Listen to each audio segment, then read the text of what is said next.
ஆழ்மன பதிவுகளை தடுக்கவே முடியாது. ஆழ்மனதில் ஏற்படுகின்ற கருத்தேற்றம் அப்படின்னு சொல்லலாம். அதை கருத்தேற்றம், இந்த பதிவுகள் இருந்து நீங்கள் விடுபடவே முடியாது. அது கண்ட்ரோல் பண்ண முடியாது, உங்கள் கண்ட்ரோலில் இல்லை. ஆழ்மனம் அது பாட்டுக்கு அந்த பதிவுகளை ஏற்படும். எப்பொழுது நீங்கள் ஒரு விஷயத்தை பார்த்து ரசிக்கிறீங்களோ, அதை பற்றி ரொம்ப அடிக்கடி நினைக்கிறீங்களோ, அதை பற்றி கற்பனை செய்யுங்க, உடனடியாக உங்கள் ஆழ்மனதில் அது பதிவாகும். 100% இந்த ஆழ் மனதின் அடிப்படையில் தான் வெற்றி தோல்வி அமைஞ்சிருக்கு அப்படின்னு சொல்கிறத விட உங்கள் வாழ்க்கையே அது அடிப்படையில் தான் நீங்கள் வாழ்ந்துக்கிட்டு இருக்கீங்க. அதனால தான் நான் சொல்கிறேன், 100% ஆழ்மனதின் சக்தி மிகப்பெரிய சக்தி. ஆழ்மனம் என்பது மிகவும் ஆற்றல் உடையதுன்னு சொல்கிறேன். இப்போ உதாரணத்துக்கு நீங்கள் வாழக்கூடிய வாழ்க்கையை எடுத்துக்கொள்ளுங்க.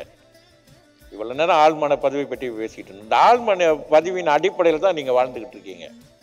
எப்படின்னு கேட்டிங்கன்னு சொன்னால், நீங்கள் வாழ்க்கையில் என்னென்ன திட்டம் போட்டிருக்கீங்களோ, எப்படிலாம் வாழணும்னு நினச்சிருக்கீங்களோ, அந்த திட்டங்கள் அனைத்துமே உங்கள் ஆழ்மனதில் பதிவாகிருக்கு.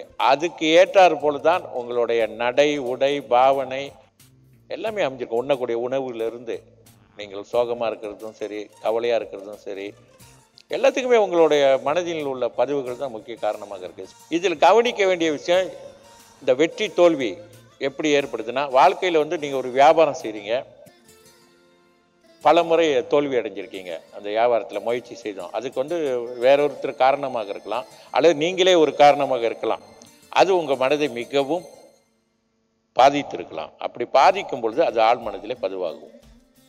அப்போ அடுத்தடுத்து நீங்கள் எந்த ஒரு வியாபாரம் செய்வதாக இருந்தாலும் கூட ரொம்ப யோசிப்பீங்க. அப்படியே செய்யறதுக்கு முன்னாலே சொல்லணும், போட்ட பணம்லாம் போச்சு, இதில் கொஞ்சம் நஞ்சம் இருக்கிறது, இதில் போடுறேன், இதுவும் போயிட போகுது அப்படின்னு தோணும். அதே யோசனைகள் தான் இருப்பீங்க, என்ன ஆக போகுது, என்ன அது அதே மாதிரி போயிடும். அதுக்கு சுவாமி விவேகானந்தர் மிக சிறப்பாக சொன்னார், நீ எதை நினைக்கின்றாயோ அதுவே நீ ஆகின்றாய் அப்படின்னு சொன்னார். மனிதன் தன் வாழ்க்கையை தானே அமைக்கின்றான்னு சொன்னார். நீ எப்படி இருக்குன்னு நீ நினைக்கிற அதே மாதிரி உன்னோட வாழ்க்கையை நீ அமைச்சிக்கலாம். அது எந்த மாதிரியான குணதிசங்கள் உள்ளவங்களோ குணதிசங்களை மாற்றிக்கொள்ளக்கூடிய ஆற்றல் நம்மகிட்டே இருக்கு அப்படின்னு விவேகானந்தா எத்தனையோ வருடம், 150 வருடத்துக்கு முன்னாலேயே சொல்லி வச்சுட்டாரு. யோக ஞான சித்தர் ஓம் ஸ்ரீ ராஜயோக குருவே, உங்கள் நாமம் பாட பாட இன்பம் பொங்கி வருமே.